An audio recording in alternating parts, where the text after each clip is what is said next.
kegiatan Forkomas lebih baik lagi. Bapak dan Ibu sekalian yang dimuliakan Allah Subhanahu wa taala, kami atas nama Masjid Darussalam mengucapkan ahlan wa sahlan bihudurikum. Mudah-mudahan duduknya kita di tempat ini dan jalannya Ibu dan Bapak ke tempat ini mendapatkan keberkahan dan pahala dari Allah Subhanahu wa taala. Kemudian yang ketiga, Dewan Pembina. Kemudian sambutan dari Ketua Perwakilan langsung dari Profesor Dr. Hedi Sujana. Bismillahirrahmanirrahim. Assalamualaikum warahmatullahi wabarakatuh. Alhamdulillahilladzi arsala rasulahu bil huda wa dinil haqq liyudhhirahu 'ala ad-dini kullihi. Arsalahu basyiran wa nadhiran wa da'iyan ila Allah bi'idznihi wa sirajan munira. Asyhadu an la ilaha illallah wahdahu la syarika lahu wa asyhadu anna Muhammadan 'abduhu wa rasuluh. Allahumma shalli wa sallim 'ala nabiyyina Muhammadin wa 'ala alihi wa sahbihi wa sallama tasliman katsiran. Amma ba'd. Alim ulama abara asatid Nabi besar kita Muhammad sallallahu alaihi wasallam beserta keluarganya, para sahabatnya dan para pengikutnya yang senantiasa istiqomah terhadap ajaran-ajarannya. Hadirin jamaah yang dimuliakan Allah, perkenankan kami mengucapkan rasa terima kasih yang terhingga kepada pengurus Forkonas yang telah mempercayakan kami untuk menyelenggarakan pengajian pada hari ini. Terima kasih kepada Ustaz ini akan menggantikan penceramah utama sebagai pengganti acara yang kita harapkan. Mas dalam hal ini tadi disampaikan oleh Bapak Haji Imam Sulaiman. Silakan. Warahmatullahi wabarakatuh. Waalaikumsalam warahmatullahi wabarakatuh. Alhamdulillah,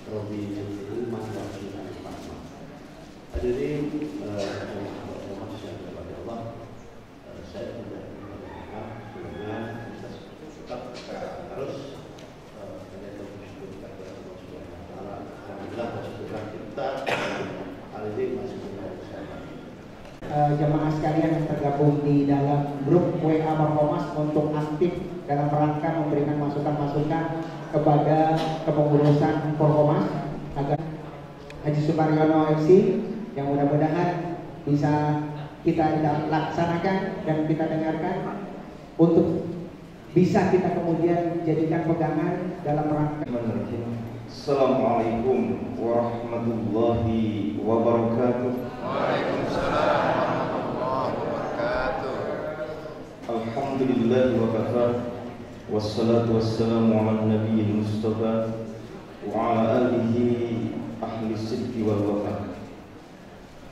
Asyhadu an la ilaha illallah wahdahu la syarika lah wa asyhadu anna Muhammadan 'abduhu wa rasuluhu la nabiyya ba'd.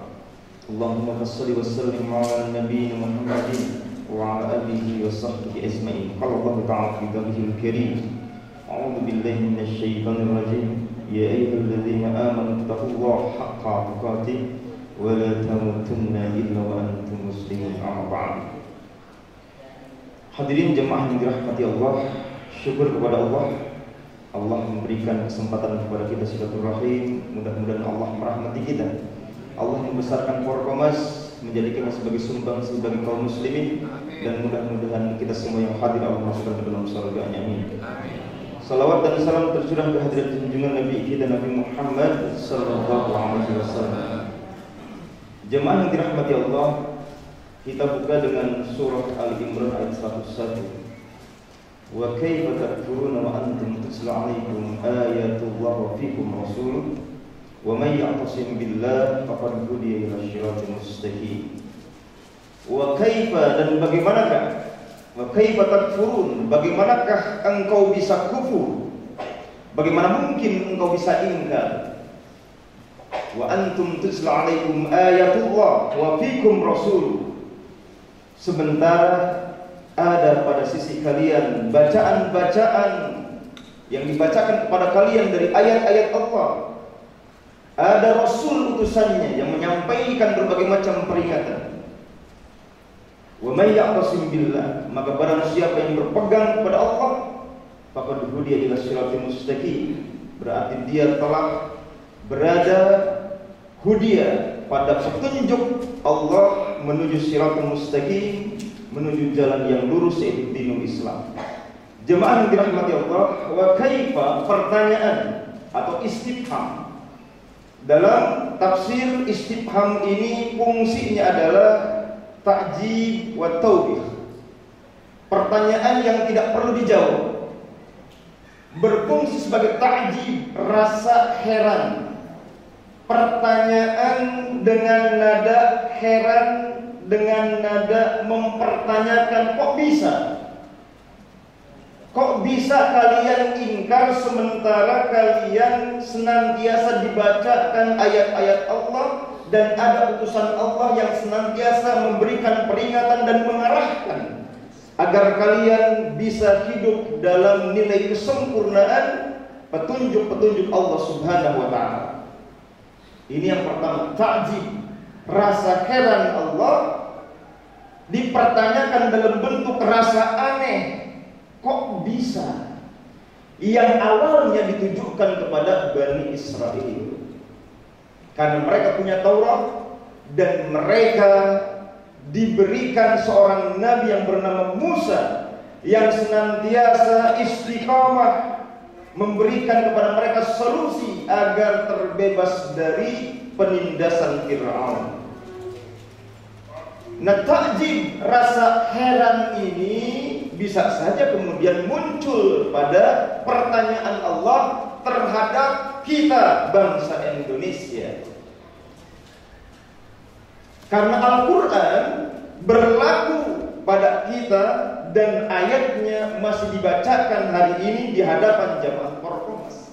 Wa kaifa, kepada bangsa kita dalam bentuk pertanyaan, kok bisa umat Islam terbesar di dunia? Ulamanya masih banyak, dan salah satu negara yang punya kementerian agama, salah satu negara yang potensial bisa memberlakukan syariat, kekuatan kaum muslimin terbesar di dunia, di backup oleh SDM SDA yang sangat luar biasa. Banyak orang pintar di kalangan kita, bukan paranormal tapi orang cerdas, orang hebat, orang yang punya pengaruh, berpendidikan. Negeri kita kaya dengan orang hebat sebenarnya. Plus negeri kita hebat dari sumber kekayaan alamnya. Tapi kok bisa sebentar lagi mungkin dijajah oleh bangsa asing? Padahal Quran memberikan kepada kita harusnya pencerahan, hurriyah, memerdekakan kita agar jangan sampai kemudian dikendalikan oleh bangsa asing. Quran adalah merupakan kitab kemerdekaan.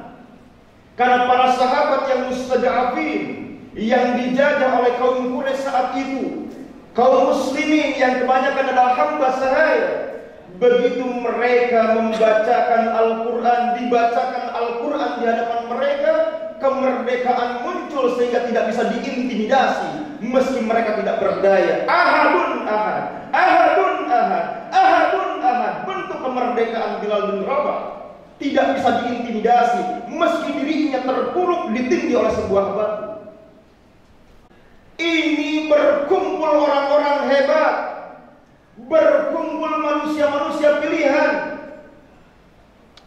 Tidak mungkin Allah memberikan kepada negeri ini status mayoritas terbesar umat Islam di dunia kecuali ini bangsa dipilih oleh Allah.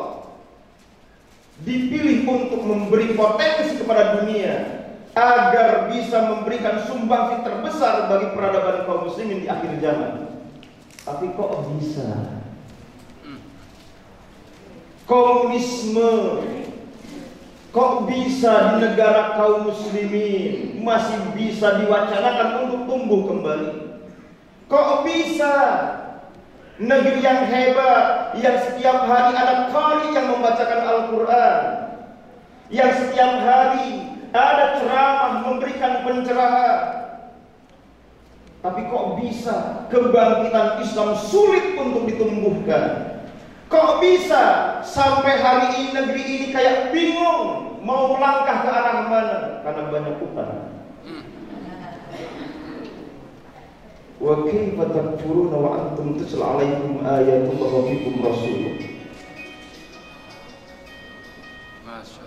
Istifham, pertanyaan. Gak usah dijawab. Allah gak perlu jawaban.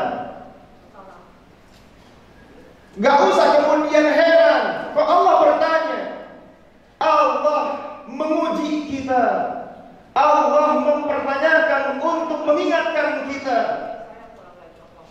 Keingkaran, pembangkangan, dan kondisi setelah mendapatkan hidayah lalu kemudian terlempar pada jurang kehinaan karena melepaskan Islam lebih hina dibandingkan kekufuran itu sendiri. Karena apa?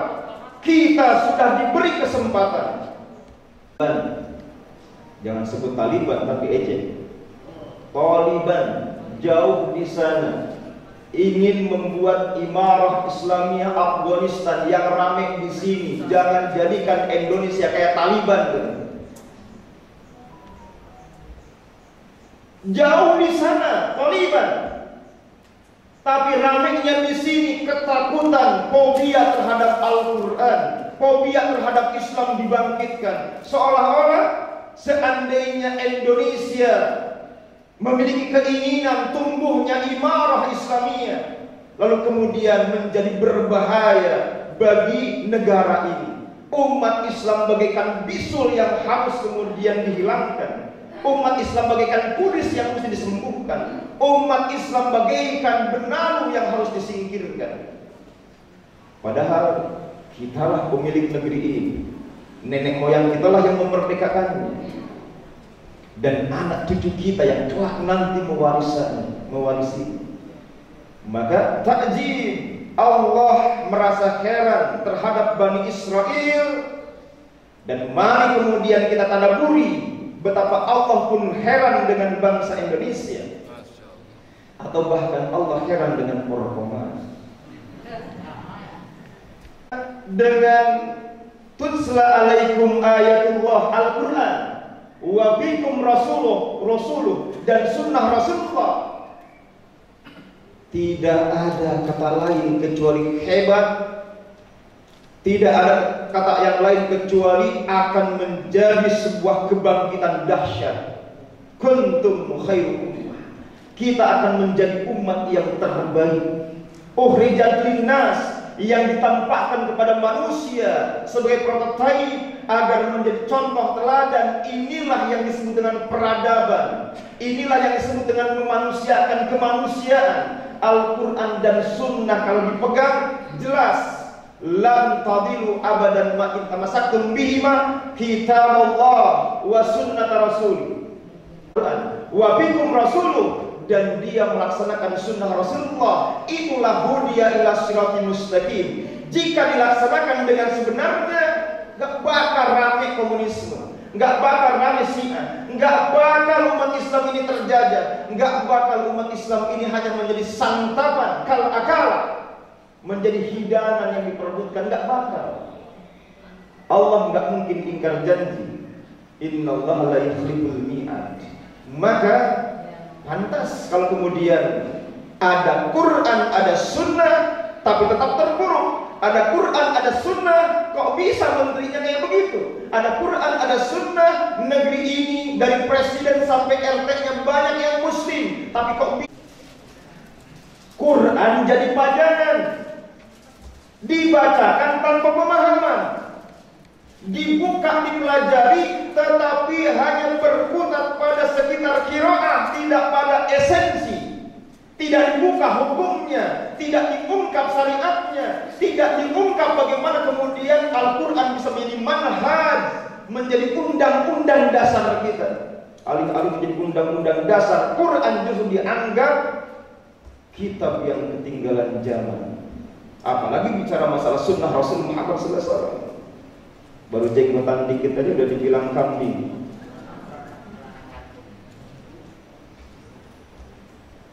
Hadirin, Afghanistan itu negeri kecil, negeri yang bahkan secara ekonomi dengan kita jauh, negeri yang terpuruk karena konflik. Bisa pemimpinnya hafid Quran, bisa presidennya ahli hadis, ahli fikih. Indonesia negeri hebat, negeri besar, telah mewariskan ulama-ulama besar.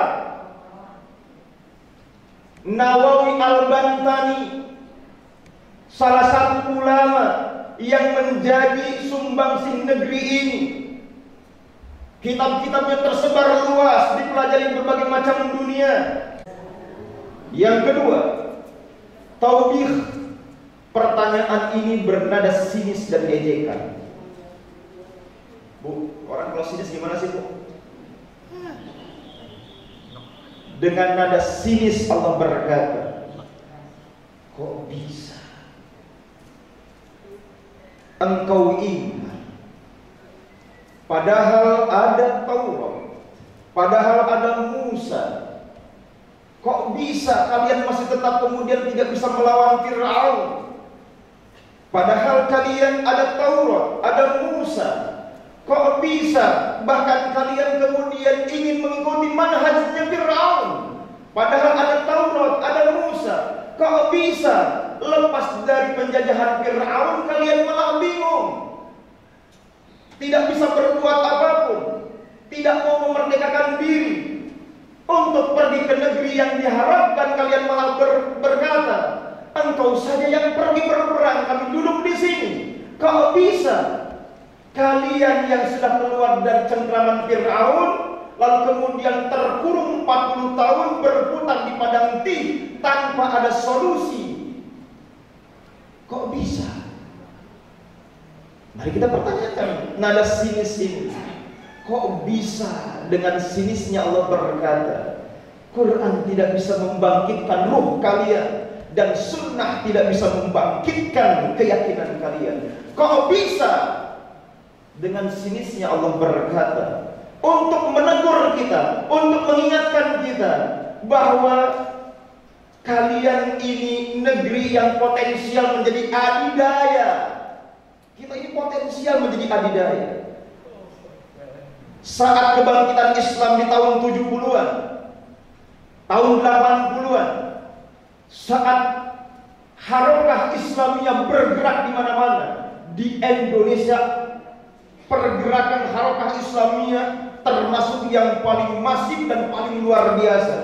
Dan semua negara mengharapkan Indonesia lahir sebagai negara baru, sebagai sebuah peradaban yang memperlihatkan di sini tumbuh peradaban Islam yang bisa menggiring semua negeri Islam untuk menjadi merdeka dalam arti yang sesungguhnya.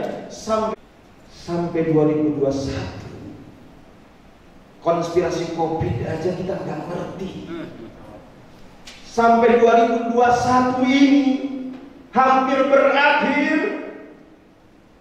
Natuna berseluruhan berbagai macam alat perang. Kita hanya bisa menonton dan melihat susahnya rakyat kita dan tak memiliki sama sekali kemampuan untuk membela. Padahal wa bikum wa antum tutla alaikum ayatullah, Quranul Karim masih menjadi bagian dari hidup kita. Wa fikum rasul, dan sunnah Rasul itu niscaya menjadi bagian dari kehidupan kita. Dua hal, takjib wa taubih. Ada pertanyaan yang bernada aneh bernada heran, dan yang kedua pertanyaan bernada kita ini disinisi oleh Allah.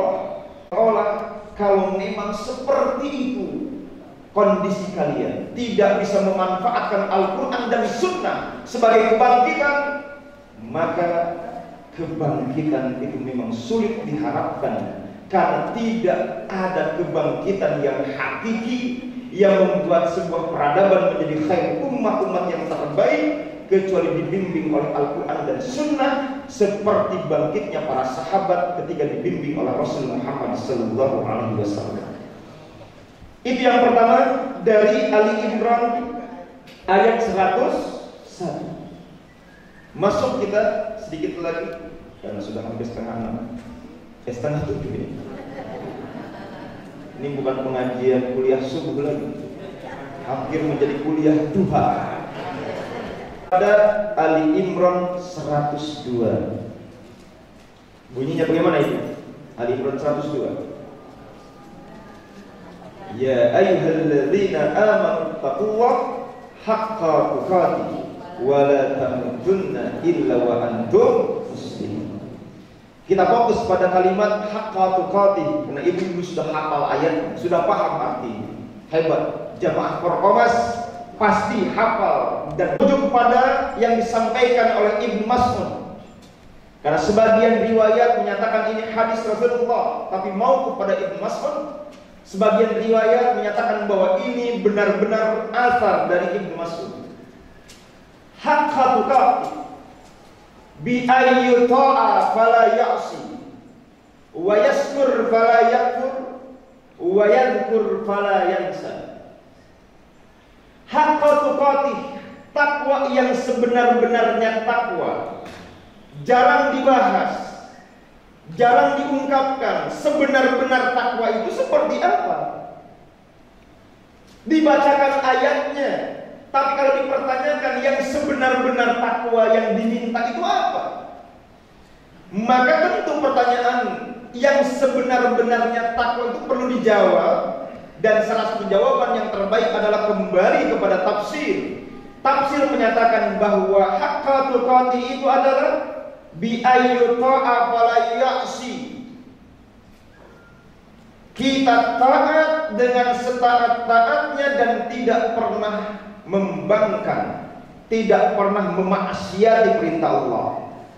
Yang kedua, wa yaskur fala yakfur.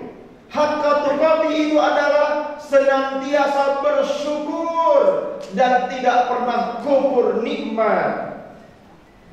Wa yadhkur fala yansa. Dan yang ketiga, yadhkur, terus ingat sama Allah.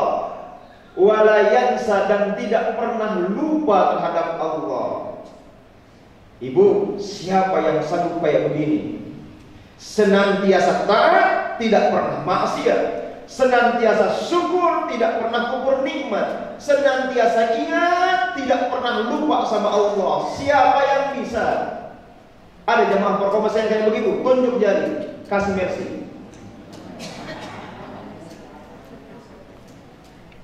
Fanusiha bi ayatin minat tagabun. Allah kemudian hapuskan atau Allah ringankan dengan ayat dalam surah At-Taghabun ayat yang ke-16 yang di awal ayat berbunyi fattaqullah mastata'tum. Bertakwalah kepada Allah sesuai dengan kemampuanmu. Jamaah, haqqa tuqatih, Allah minta 24 jam kita berjuang, bisa? Enggak. Allah minta semua harta kita diinfakkan, bisa? Enggak. Allah minta kesempurnaan, tapi Allah ringankan nilai kesempurnaan itu dengan mekanisme yang berubah. Tidak lagi kemudian harus sepenuh 24 jam. Jam saja di Forkomas setiap Sabtu pagi itu sudah merupakan bagian dari fattaqullah mastata'tum. Seandainya ikhlas hadir di sini sama dengan haqqatuqa.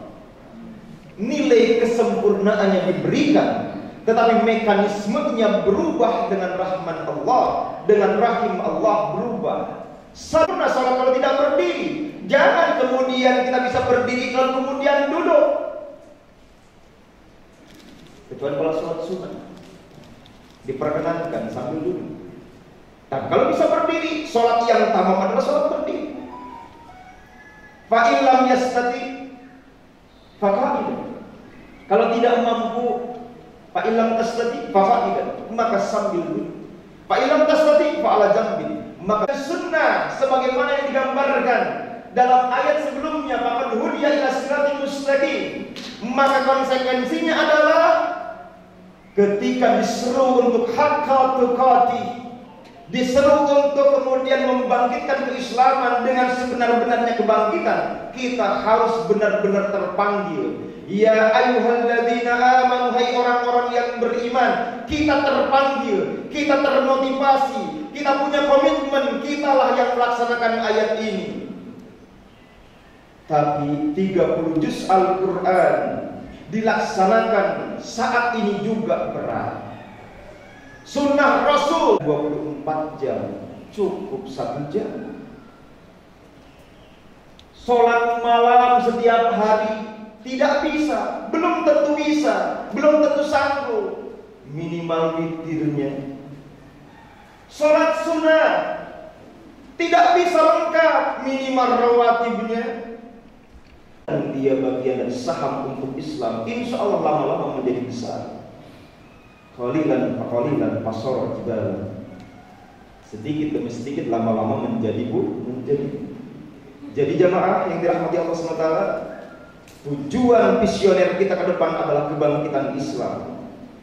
Tetapi prosesnya diminta pelan sesuai dengan kemampuan, jangan terburu-buru, jangan memaksakan diri, tapi sungguh-sungguh.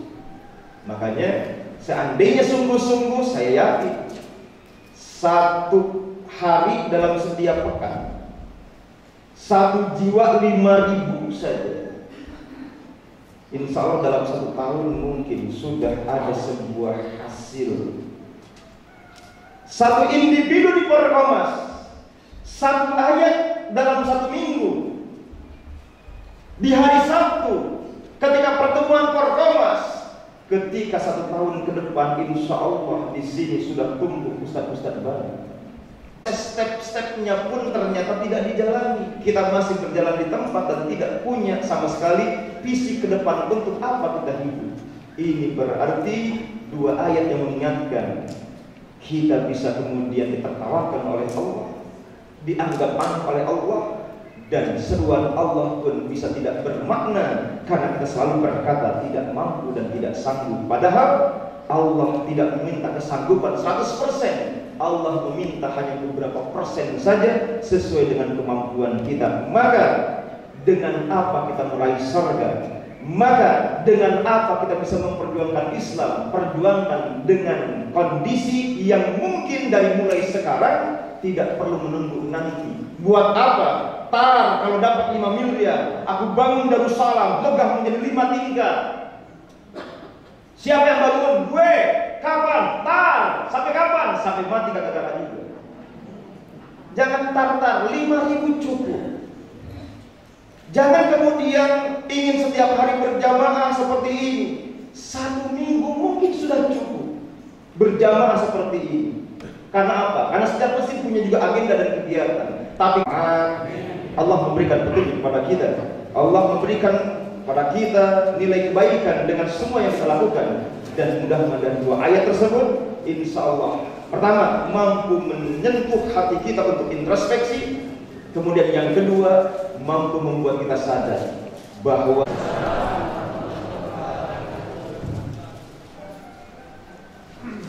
Alhamdulillah, bersyukurkan karena nikmatnya wala haula wala quwwata illa billah. Itulah yang bisa disampaikan oleh Ustaz Sumaryono, bahwa masing-masing diri harus memasukkan diri dan memantaskan diri untuk berjuang di dalam Islam. Yang kedua kemudian harus berproses dan mencintai proses serta jujur dalam proses. Dan yang kemudian yang ketiga, harus ada tendensi dalam rangka mengevaluasi diri. Dan kita di dalam agama kita sudah ada evaluasi diri itu dalam rangka per sholat wajib. Jadi ada 5 kali sholat wajib itu melakukan evaluasi diri. Dan itulah yang dilakukan oleh Ali bin Abi Thalib radhiyallahu anhu. Mudah-mudahan ini menjadi bagian daripada kita semua agar kedepannya kita menjadi pribadi-pribadi yang tangguh, yang siap berjalan dalam rangka memenuhi panggilan Allah Subhanahu wa taala. Amin. Dan inilah yang bisa kami lakukan sebagai tuan rumah dan mewakili Forkomas. Kami mohon dibukakan pintu maaf yang selebar-lebarnya, dan juga mewakili Masjid Darus Salam kami juga meminta dan memohon dibukakan pintu maaf yang selebar-lebarnya. Mari kita tutup dengan sama-sama membaca kafaratul majlis. Subhanakallahumma wa bihamdika asyhadu an la ilaha illa anta astaghfiruka wa atubu ilaik. Dan pada akhirnya kami mohon untuk aktif di grup WA Forkomas dalam rangka memberikan masukan-masukan kembali.